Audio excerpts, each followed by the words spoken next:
Hey there guys, this is Robin Hood, and today I am bringing you some Battlefield 3 gameplay on the endgame map Operation Riverside. So this is some rush defense gameplay, and we are here at the second set of MCOMs, at which point the defenders get a BMP, which I am in now, the infantry fighting vehicle, and this whole gameplay is going to feature my tactics for the second and third bases, since we do get pushed back here very close to the end of their ticket count. They make a very good push, but this is just my tactics for using the infantry fighting vehicle effectively defending on this map. At this second set of MCOMs, you can see there's this open road, and you've got a cliffside to your left, and the attackers have to cross this road in order to get to the MCOM. So they have to cross open ground in front of you. And if you stay back where I am, this cliffside to your left is actually going to provide you quite a bit of cover, and it's something you can fall back behind to avoid fire. Now, my setup right now, a lot of people run reactive armor. I'm actually running proximity scanner because, as you can see, that enemy BMP there is going over that cliff, and while that's not as much of a threat to me, it is more the people with C4 running over that cliff. So I wanted to have proximity scanner so that I could tell if someone was sneaking up on me. Then I am also running smoke and armor piercing rounds, which is what I switched to take out that last BMP there, which you guys saw. And by switching between that and the main firing round, you are able to put out a lot of fire at once. It's pretty much you fire off your 6 rounds, switch to the secondary round, the armor piercing, fire those 6, and then by the time you're done with that, your main gun is reloaded. So you can put out a constant stream of fire like that. Now, later on in the map, I would take reactive armor over the proximity scanner, but that's just preference, and you'll see my reasons for that later. But as of right now, just to make sure that I don't get C4'd from the left, I am going to keep running this proximity here, and since I don't get taken out, I can't switch to reactive later. But you can see whenever I'm getting locked, I'm going to roll back behind this cliff because most of the guys with javelins are over there far back on the left, and that's going to block that. And later on you'll see I don't even use my smoke to avoid the missile. I just pull back behind that ledge, and that is going to stop any incoming rockets unless they are firing from more to your right. And I'm not pushing up extremely far. Every now and then when there's a threat to the MCOM, I will. Right now they have the BMCOM armed, and I am going to roll up here just to kind of block some of the fire coming in on the guys defusing it. And then I am going to also blow my smoke. Now that time it was to avoid a missile, but later on you'll see me roll up and pop smoke just to once again give those guys disarming even more cover. And you can see that there is an enemy vehicle far back, but I am not going to go chasing after it even though I damaged it. It pulled back behind cover, and the farther that direction I go, the farther out along this road, the more exposed I am. And if I get hit from RPGs from multiple directions, that would be the end of it. Get disabled, not a lot you can do there. So I'm just trying to pick off guys before they cross the road, and if I see anyone crossing, trying to kill them as well. Every now and then you see, go ahead and push up a little bit. Here I'm trying to land some more shots on that enemy vehicle. And the great thing about this armor piercing round is, although it's not explosive, so you have to get a direct hit with it on any other thing. If you do get a direct hit on an infantry personnel, it is going to take them out in one hit. So that is excellent. If you are reloading your main gun, you can go ahead and switch over, and because you have the ammo, why not take the shot? If you happen to hit them, they're down, that's that. But you can see the enemy team here is moving around, and they have taken out both MCOMs. That enemy vehicle is pushing up as well. So instead of losing this, I'm going to start backing up here. And at this point, I came under attack from the little bird here. This guy's going to jump out and try to start C4ing me.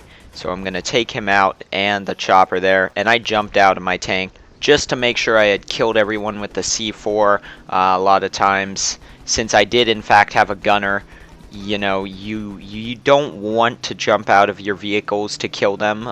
Sometimes you pull it off, but if they're quick enough, they'll steal your vehicle, and then that's just a problem for you. But since I had a gunner, that couldn't happen, so I was going to get out and spray down anyone laying C4 on the vehicle. But now we've backed up to the back set of MCOMs.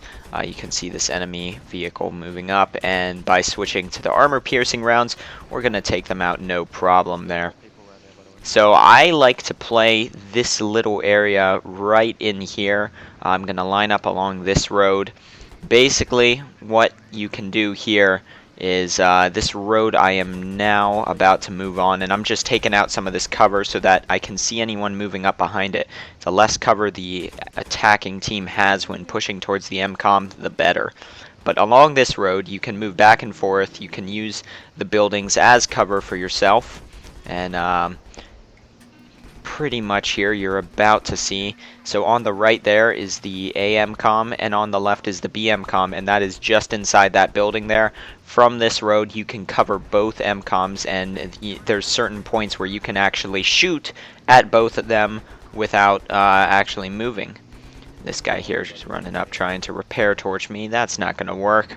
But yeah, just that's the proximity scanner there. At this point in time, though, I would much rather, since it's harder for people to sneak up on you with C4, have that reactive armor, giving me that little bit of an edge in a firefight with another vehicle there, or just, you know, helping with any incoming RPGs and that kind of stuff. So pretty much all your enemies are going to come from this right side. Some of them do cross the road in front of you, which once again is an open area they have to cross. You do have to watch out for guys dropping out of the little bird, which is currently above me, and I'm looking for it, seeing if I can't get a hit or two on it. But it is not showing itself. Occasionally guys do jump out on that roof, so if you do have proximity, just be careful and pay attention to your mini-map in case someone up there does have C4. Really, that's going to be your greatest threat. The enemy vehicles are pretty easy to actually avoid by using your cover, and then you've got your defending team, hopefully some of them using RPGs, so really vehicles shouldn't prove that much of a problem. And you see you can push up to where I am now. I'm being careful not to push too far forward to where if I get into trouble I can't get out of it, but if you do push up along that bridge, and taking more shots at the little bird there, actually getting 1 or 2 hits. And like I was saying though, if you push up along that bridge, you've got a great view of the river to the right, and anyone crossing that is going to be in your line of fire. So you can take out quite a few people there. And really it's just about staying alive and defending the MCOMs. If you're overly aggressive, sure, you might get a few kills, but then you're going to go down, and at that point, your vehicle is no longer of any help. Really, my position right now, I'm not getting as many kills as I was on that last set of MCOMs just because of the layout, and I could push forward and go for more kills than I am getting now. But my tank being here right by the MCOMs is a serious problem for the attackers, and I am more help to my team as a problem for the attackers by the MCOMs, defending them from being armed rather than being up there and getting a ton of kills for myself and then exploding, and then we no longer have this defensive barrier.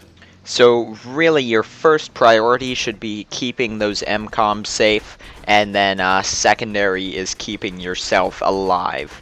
Not really kills. You want to keep yourself alive, and you know, if you're doing this, if the attacking team's any good, they'll be getting pretty close to the MCOMs, and you will go ahead and get your kills anyway. As you guys have seen, this is all one life. I've killed tons of people, and at the end of it, it was like a 50-something kill streak. I can't remember exactly how long. I believe it was 53. And yeah, just lots of fun there. You can see an enemy BMP shooting at me from far off, and I'm gonna hit that guy on the motorcycle as he was jumping off of that ramp there. That's kind of fun. Not exactly what he was going for, but yeah, he's no longer in existence, no longer a threat, although why he was driving away from the MCOMs is baffling to me. Wrong direction, bro.